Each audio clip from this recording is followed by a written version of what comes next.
Сәлеметсіздер ме, тыңдарман? Сіздермен бірге сіз білесіз бе айдары. Осыдан кейін уже сөзін қосып сөйлемеңіз. Көктем келген жоқ, бірақ уже қар еріп жатыр. Дұрысы, көктем келген жоқ, бірақ әлден қар еріп жатыр. Уже қыс сезіліп тұр. Қазірдің өзінде қыс сезіліп тұр. Ол уже есейген. Дұрысы, ол әлде қашан есейген.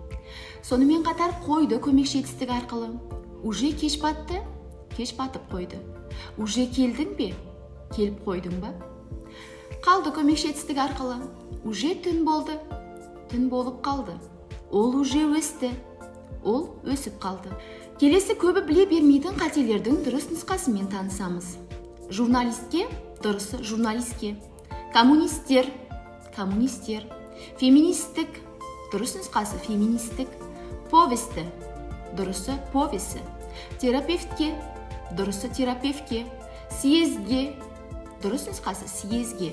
Штампына, дұрысы штамына. Металдар, дұрысы металдар. Сонымен ереже мынандай: кірме сөздердің ішінде келесідей дыбыстарға аяқталғандарына қазақ тілінің қосымшалары жалғанған кезде ең соңғы дауыссыздар түсіріліп айтылады және солай жазылады. Ден қойып тыңдағандарыңызға рахмет, сау болыңыздар.